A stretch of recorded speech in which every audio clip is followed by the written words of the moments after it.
Kenalin, nama aku Alia Nuraini Rosadi dengan NIM 0503232119 dari Universitas Islam Negeri Sumatera Utara. Stay tune terus ya.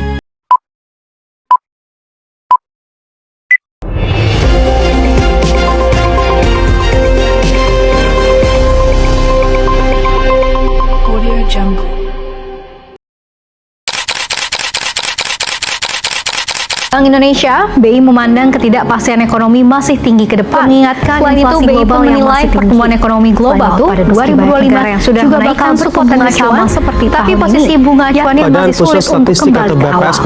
Sedangkan saat ini BI dan pelaku pasar masih berharap di Indonesia mencapai 7,47 juta orang.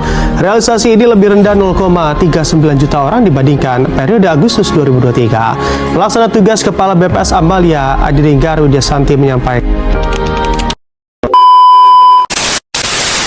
Apakah kalian tahu apa itu inflasi dan pengangguran? Inflasi dan pengangguran.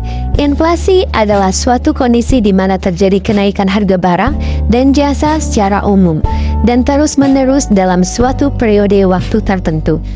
Kenaikan harga ini mengakibatkan menurunnya daya beli uang, yang berarti nilai uang yang kita miliki menjadi lebih kecil dari sebelumnya. Inflasi dapat dipicu oleh berbagai faktor seperti peningkatan permintaan, kenaikan biaya produksi, atau kebijakan moneter yang longgar. Sementara itu, pengangguran adalah kondisi di mana sejumlah orang yang termasuk dalam angkatan kerja aktif tidak memiliki pekerjaan, tetapi sedang mencari pekerjaan. Pengangguran dapat disebabkan oleh berbagai faktor seperti ketidaksesuaian antara keterampilan pekerja dengan kebutuhan pasar kerja, perubahan struktural dalam ekonomi atau resesi ekonomi. Tingginya tingkat pengangguran dapat berdampak negatif pada perekonomian, termasuk menurunnya pendapatan nasional dan produktivitas serta meningkatnya beban sosial. Jenis-jenis inflasi dan pengangguran. Jenis-jenis inflasi ada inflasi ringan, inflasi sedang, inflasi berat, dan hiperinflasi. Jenis-jenis pengangguran ada pengangguran struktural, pengangguran friksional, pengangguran siklikal, pengangguran musiman. Dampak inflasi pada perekonomian. Pertama, penurunan daya beli. Yang kedua, ketidakpastian ekonomi. Yang ketiga, dampak pada investasi. Dan yang keempat, menurunnya minat menabung. 4. Pengangguran pada masyarakat. Yang pertama, penurunan standar hidup. Yang kedua, kesehatan mental dan emosional. Yang ketiga, ketidakstabilan keluarga. Yang keempat, peningkatan kejahatan. Dan yang kelima, kualitas hidup. Hubungan antara inflasi dan pengangguran. Hubungan antara inflasi dan pengangguran dapat dijelaskan melalui teori kurva Phillips yang menyatakan bahwa ada hubungan negatif jangka pendek antara inflasi dan pengangguran. Hubungan ini dapat dijelaskan sebagai berikut. Pertama, ketika pengangguran tinggi, upah cenderung stagnan dan inflasi upah tidak terjadi.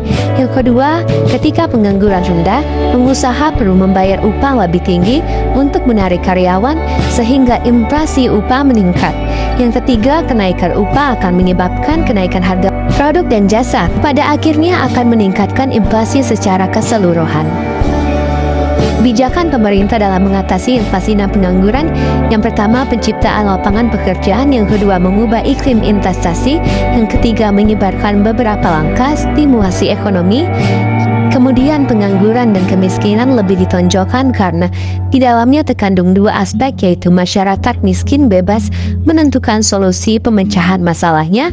Dalam setiap komunitas masyarakat, terdapat masalah-masalah yang tentunya harus mendapatkan solusi yang terbaik. Yang kedua, pemerintah sebagai fasilitator. Pemerintah melihat penyandang masalah sosial seperti pengangguran dan kemiskinan sebagai orang yang mengalami disfungsi sosial atau social dysfunction. Artinya pemerintah harus dapat menjadi fasilitator dalam mengubah kondisi masyarakat tersebut menjadi berfungsi sosial, yaitu masyarakat mampu menampilkan peran dan fungsi sosialnya dalam masyarakat.